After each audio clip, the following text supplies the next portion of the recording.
I really got to tell you the story behind the story of this week's episode. A few years back, my friend Kevin asked me to fly to Montgomery, Alabama to talk to his 100-year-old grandmother. He really just wanted to preserve her story. A couple years after the interview you're about to hear, she died at the age of 102. But before she did, she really was not as sharp, didn't have her memory, um, as can be imagined with somebody who's well over 100 years old.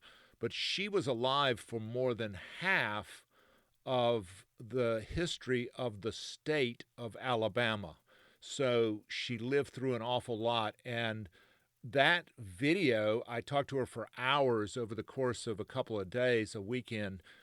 That video just became invaluable, priceless to that family, 4 generations of it. So it was a real privilege to do that. I also want to let you know I'm now doing that professionally um, through a website and a business line called Voice Locket, voicelocket.com. And I've begun doing these, done more than a dozen of them so far, charging along the lines of what a wedding videographer would charge to sit and preserve these with really high-end videographers. I've been to Portland, Oregon, to Charleston, South Carolina, to Montgomery, Alabama, and done a number of them around here in Charlotte. So take a look at that website, voicelocket.com, and tell me what you think. There's a promotional video that my buddy Aaron Atkinson, a filmmaker here, he produced it, he put it together, and I want to hear what you think about that. In the meantime, I really want you to hear Alice. She's amazing. Thanks. He said, I'm going to marry you when I make $25 a week. What is the sound of one man listening? This is Man Listening, a fresh podcast featuring the stories of strong women who bounce back. Man Listening, because every woman deserves to be heard. Hi, I'm Stuart Watson. Welcome to Man Listening. This week, Alice Cumbus, a blast from the past. Big-time Alabama fan. She would have been pulling for the Crimson Tide in the national championship scheduled for Monday after this podcast drops. And she and I actually watched a Bama football game together, and we went to church. She took me to church. I think I should have been paid double time for that. But anyway, darkening the door of the church, we begin by talking about all the changes she's seen, starting with television. Alice Cumbus. That TV's pretty old, isn't it? Yeah, I think it was one of the early ones. Yeah, one of the first ones. When you were a little girl, there wasn't TV, was there? No. Was there radio? Do you remember radio? I can remember the first radio I heard. What was it? My daddy had a grocery store, and he came home one night and he said, I have a surprise. And I was only a child at that time. And he said, just listen. And he turned that radio on. And I was just thrilled to death. It was just great. What did you hear? Now, I don't know that. Do you remember any of the programs? Was it music or was it radio plays? It was mostly music. I remember that. Yeah. So that would have been you were born, what's your birthday? 1918. What date? 18. What day and month? March the 18th. I'm not trying to stump you. So March the 18th, 1918. So you're 100 years old. I'm over 100 years old. 100 and a half. Yeah. Happy birthday. March the 18th, I'll be 101. But we're not going to have a party, Kevin. Well, congratulations. That's awesome. We had a wonderful 100th birthday. I heard that. You can't tell them what to do, though, can you? I can, but they don't do it. Do they listen? No. So when you tell them not to have a birthday party, will they listen? No. But we're not. I'm not going. Well, what if they bring the party to you? They can't many get it here. There was over 100 there last Oh, year. my word. 120. Was it surprise? Was it a surprise? No, I knew. Okay. Yeah. All the grandchildren, all the great-grandchildren were there. Oh, what a reunion. 20 people. Congratulations. Wasn't that great? Yeah. And all my friends. Yeah. Yeah. When you all listened to the radio, would you get together in the same room? Would you? Oh, yes. My great-aunt lived 3 or 4 houses down the street from us. Mm-hmm. And they got a radio, I don't know, a big one on a case. And, like a console? Yeah. And we used to meet up that night and watch TV, radio, hear it. And we'd shell pecans. They had a lot of pecan trees. And while we were watching it, we would shell pecans. So these were pecans that they grew? Yes, in the backyard. It was not a farm. They were not pecan farmers. Not at the house. Mm-hmm. Now, your father had the grocery store. Is that what he did full time? Yes, until the Depression. Mm-hmm. And then he charged people stuff, groceries, food, chicken food. Mm-hmm. So they would barter. They would bring him something in exchange for groceries? No, they paid nothing. Oh, really? And he finally let them have everything, and he could not pay for getting the stuff to the wholesale people, and he had to close the store. Oh, wow. So people were on account. Yes. And they couldn't pay him. They could not pay him. But he let them keep. As long as he had food. Oh, my word. In the grocery store, they had food. My grandfather on my mother's side had a farm right close by here.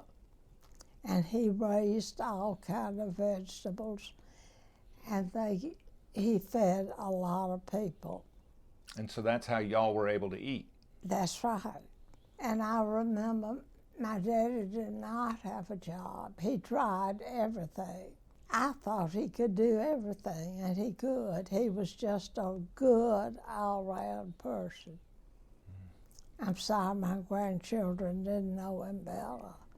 And what was the name of the grocery store? Griggs Art Grocery. And was it in Montgomery? Yes. Is the building still there? There is a building there, but it's not the one that was there when he was there. Oh, my word. It was on the way to the cemetery.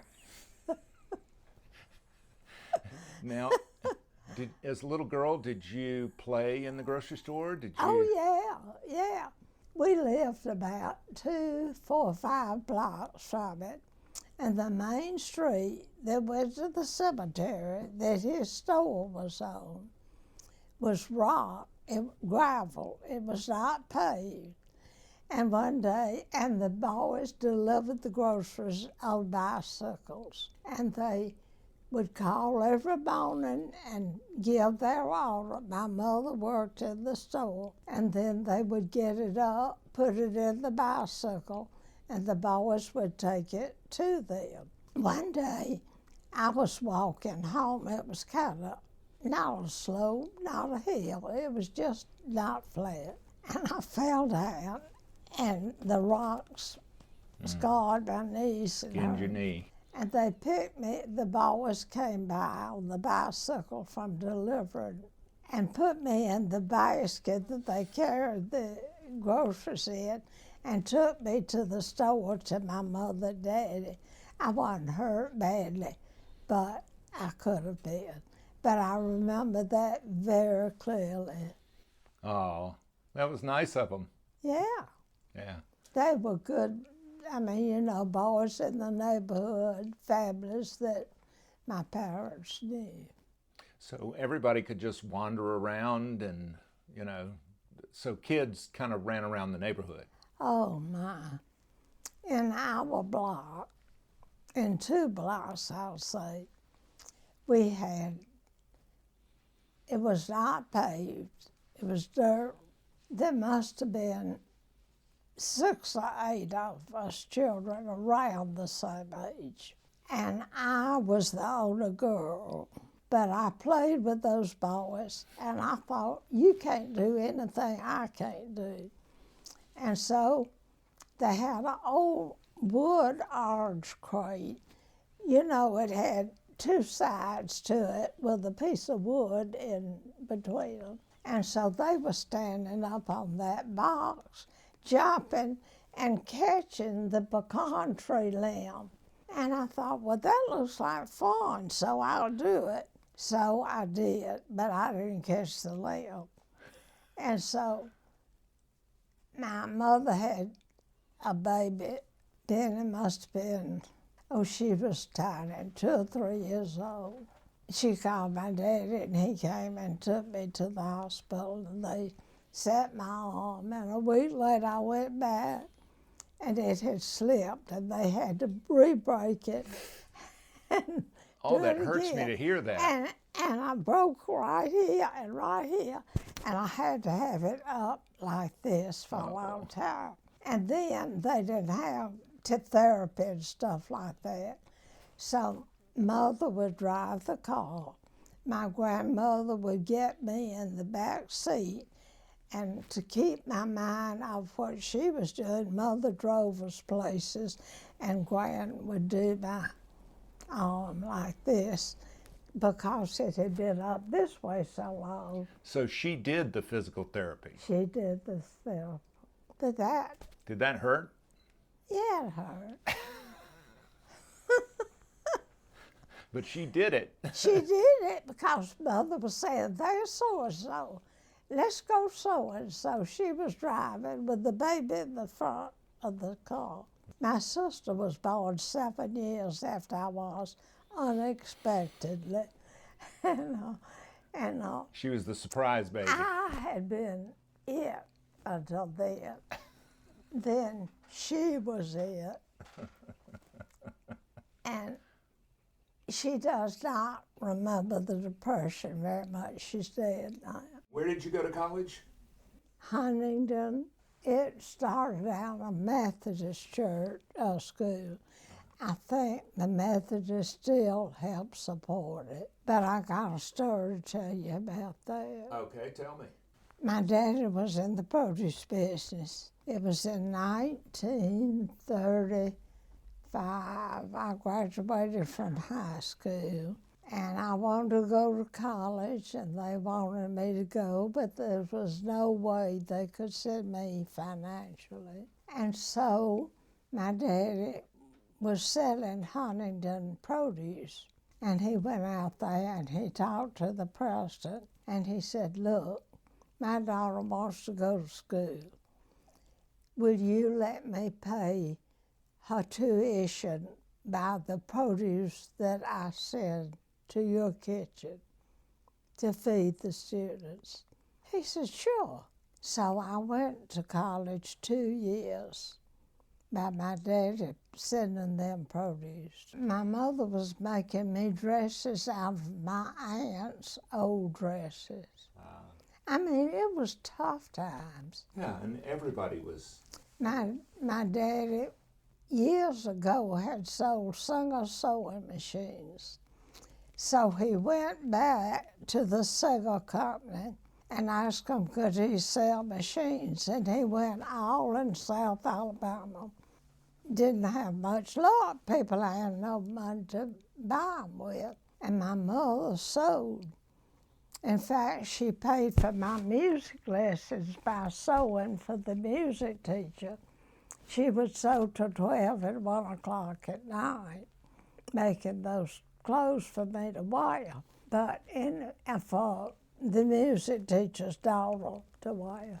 Daddy was in a very serious accident because he rode his truck and bought produce and sold it. And you did anything to make a living. There was nobody to go to the store and run in. My mother had help, and So she had to be with him. He was injured and couldn't go back to the store for a while? Didn't go for 6 or 8 months. I said, well, I'll go. How old were you then? Well, let's see, I was 18. I was about 18, I guess. And I had to get up at 4 o'clock every morning, go down there, be sure the trucks were unloaded and the others were loaded to take the produce to the stores, be sure the help was all there. Then Daddy said, the Sheridan Hotel was next door, across from St. John's, Kevin. Daddy said, you just order you a steak or whatever you want for breakfast. And I did. And then when he got where he could, he paid me $7 a week. $7 a week. And did you feel like that was fair? In the meantime, my husband and I were dating, and we really were in love, but we knew we couldn't get married, so we dated other people. We didn't. But for 5 years off and on, we dated. Got a story to tell you about that. His girlfriend, before he started dating me, was going off for a week, and she called. She was a good friend of mine. She said, will you look after Alton while I'm gone? I said, yeah, I'll be glad to look after her. And so every night she was gone, Alton was at my house. When she came back, he went to see her and he said, I'm sorry, I will not be back here anymore. I will be dating Alice. That was a hard thing for that girl to take, but I was happy. Did she come after you? Oh, she got where she was friendly. She did, in a way. She shouldn't have gone off. She was redheaded. Yeah. But when did you and Alton know that you weren't just going to date, you were going to get married? Well, Alton worked for Hormel and Company. He drove a truck, delivered meat. That was the only job he could get. His parents just could not send him to college. They had 4 boys. No way that they could possibly. Alton went to Auburn, caught rides. The boys all caught rides. They stood out on the corner of Madison Avenue. And he did 4 or 5 times.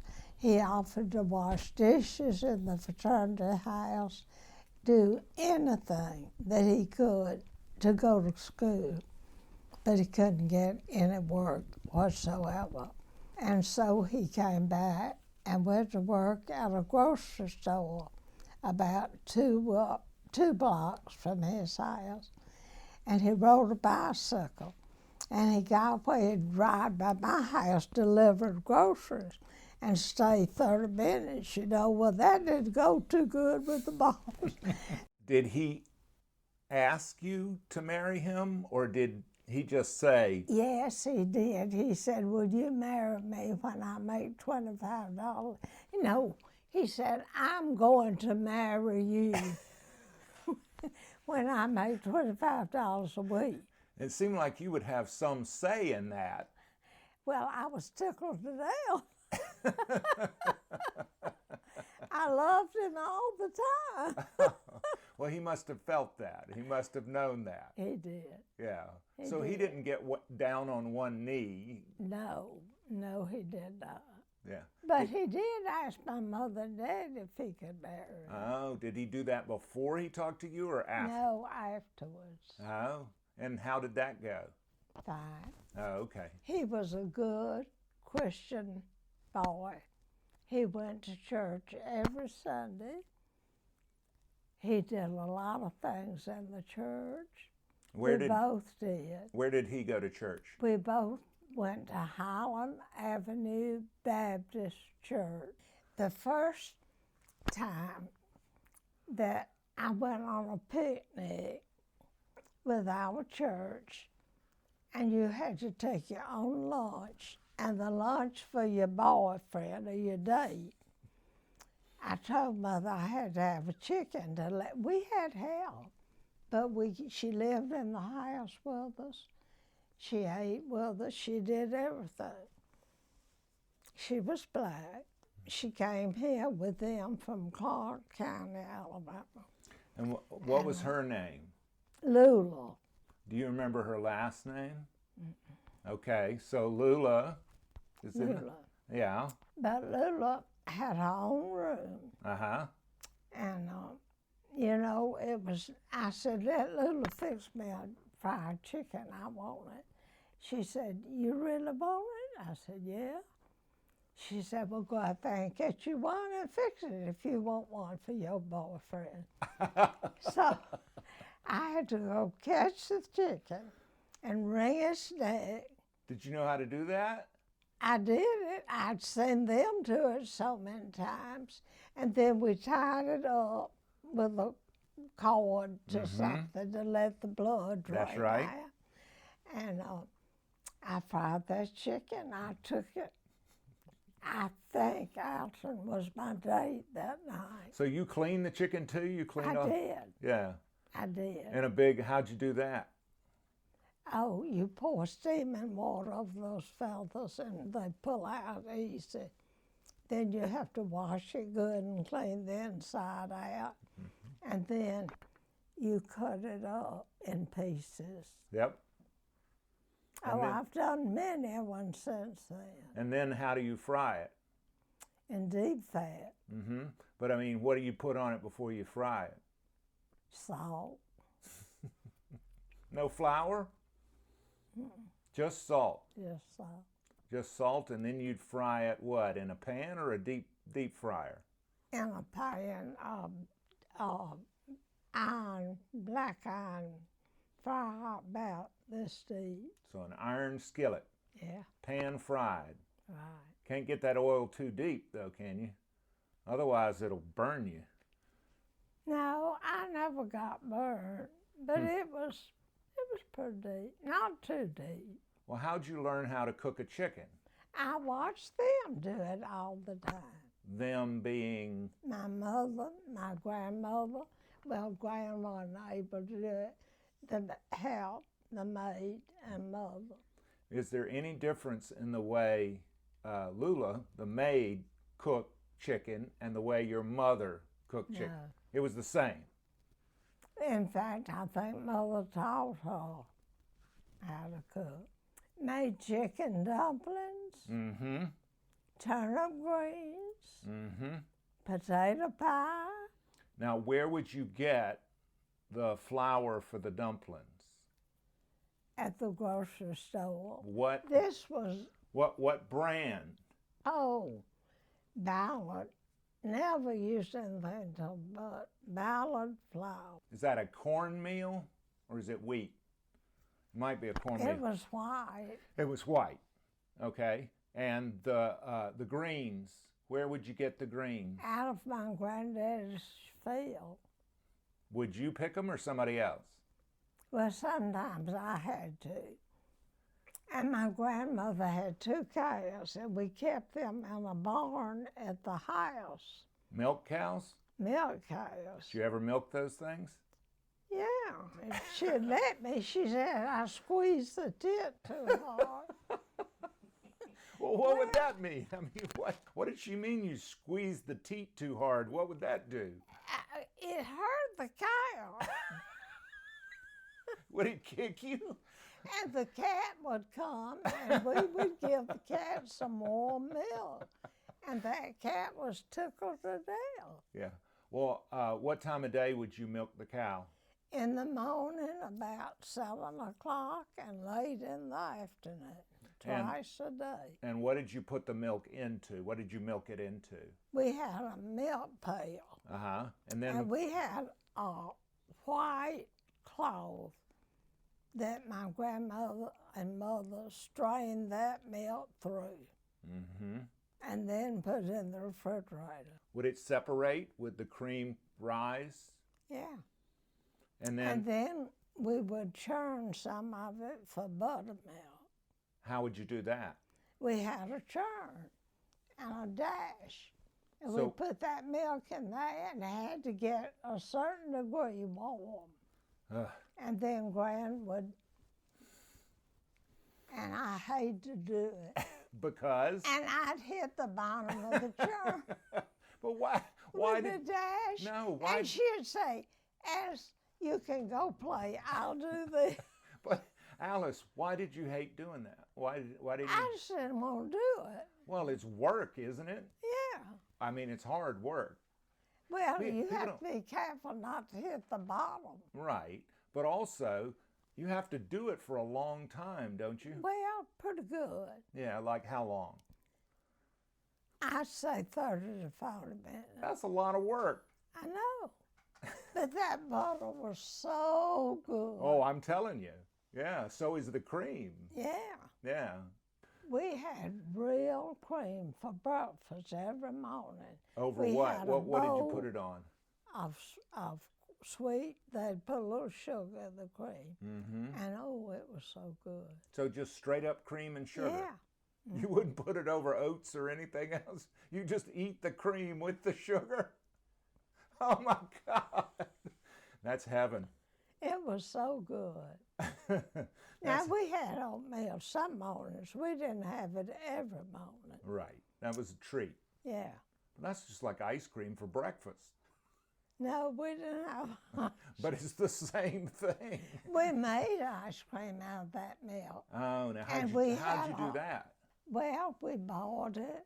Uh-huh. We beat up eggs and sugar together, and then when the milk started getting warm, we'd put that sugar and eggs in the milk, and you had to stir it to keep it from scorching.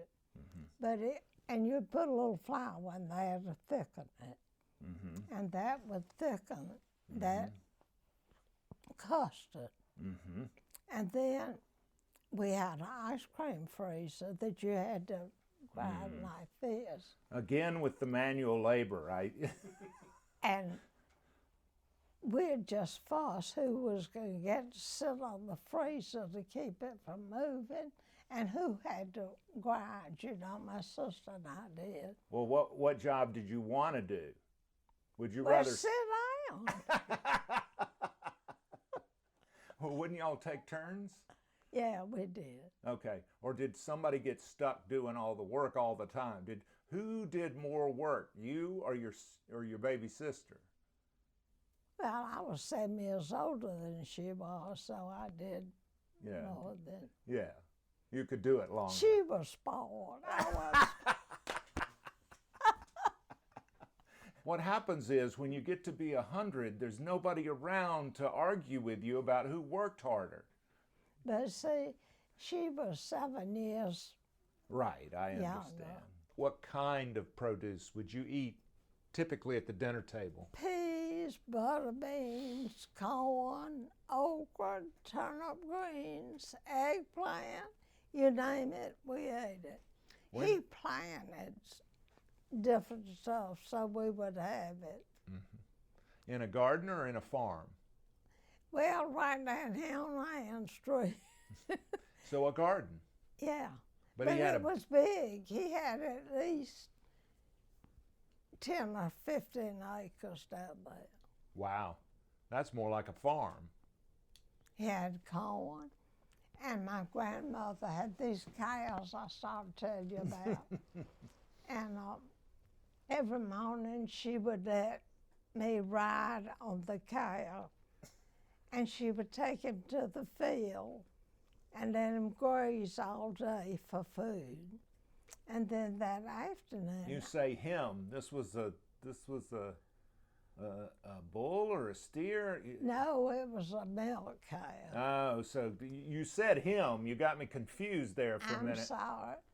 And so then, in the afternoon, we could walk back with her to get the cow, but we couldn't ride it home because this bag was full and we couldn't ride on it when the bag was full. Right. Right. And then you milked it. And then we milked it. Right. Yeah. Other than Alton, obviously, and your family, your parents, your sister, who was most influential to you? My grandmother. What was it about her? Is this on your mother's side or your father's? My mother's mother. What was her name? Elizabeth Clounton, and she married a Ott. Elizabeth Clounton Ott. And what was it about her? She read her Bible every day. If somebody was sick within 3 or 4 blocks, when we got a meal ready, she wouldn't sit down with us and eat.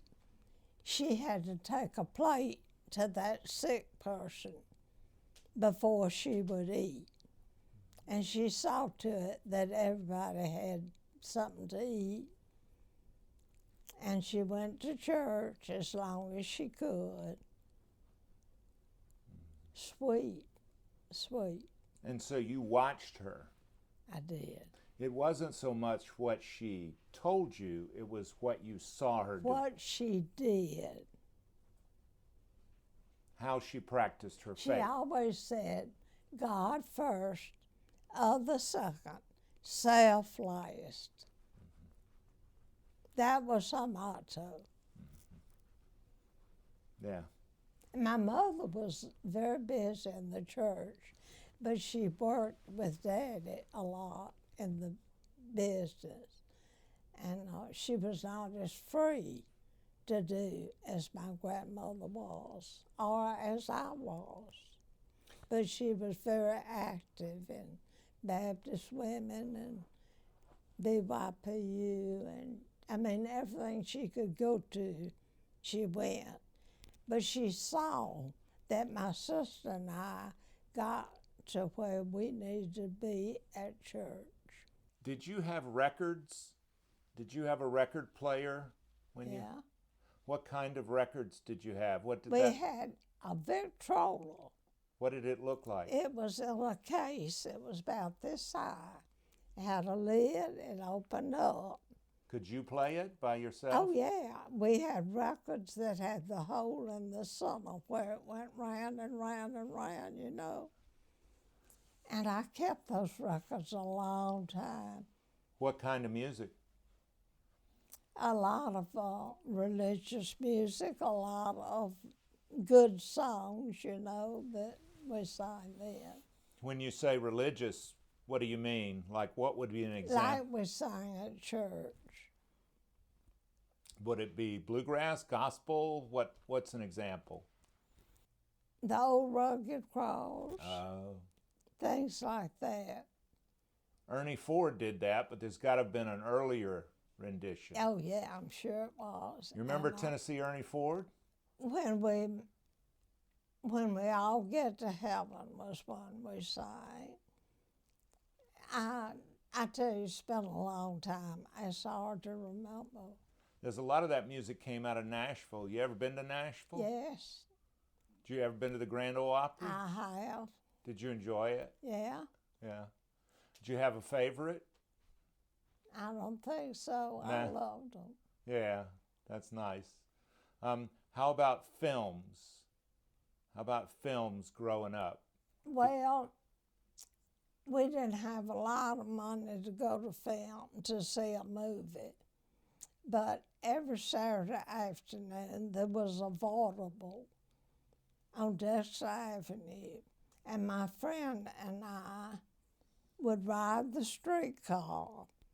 She would come from this direction, I'd come from this direction, but we could transfer right here.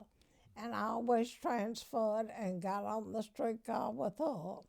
We would go to the vaudeville, and there was a man named Blind Tom. I don't know what his other name was. He sold candy and popcorn and peanuts. We paid a dime to get in the vaudeville. We paid a nickel for the popcorn and a nickel for a drink. And then we had money to ride home on the streetcar. Do you remember any of the films you saw? No. Um, No, it wasn't film. It was vaudeville. it was People. vaudeville. Vaudeville. They were performers, Oh, yes. live performers. Wonderful. And so Blind Tom was a live performer? Yeah. What kind of bits would they do? I couldn't tell you. Was it comedy? Yeah, some of it was. So they did this shtick? Yeah. Were they all white?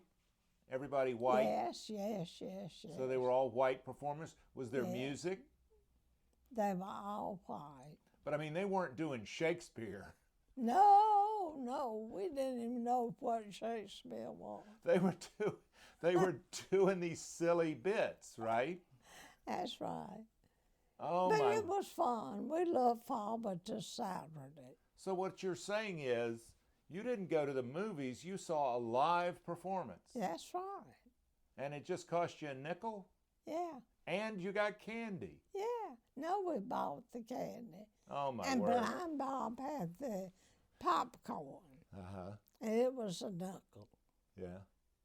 And then at what point did you start going to the movies? How old were you when you started going to movies, when they had these movies? Well, once in a while when I was a teenager. And then after I started dating, we would go, maybe this date would take you and that one wouldn't, and, you know, maybe twice a month. So you started dating when you were what, like 16 or 17. I would say. 17? Uh-huh. Okay, so that was, oh, help me out, 26, 36, that's 1936. So you were watching black and white.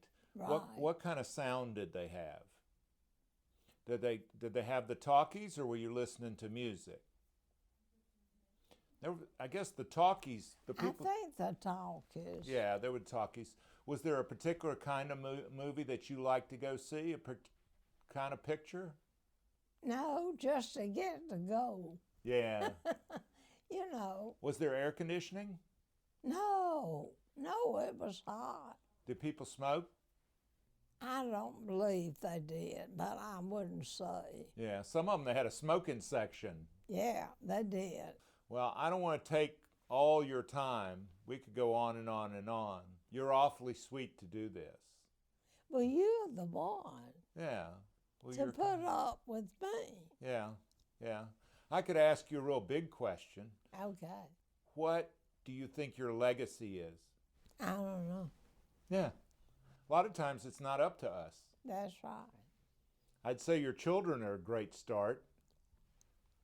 Those grandbabies, great grandbabies. That's right. Yeah. Your church. All those contributions to the church. My life has been centered around the church. We've always tithed of what we made. Even My when you didn't have husband- much?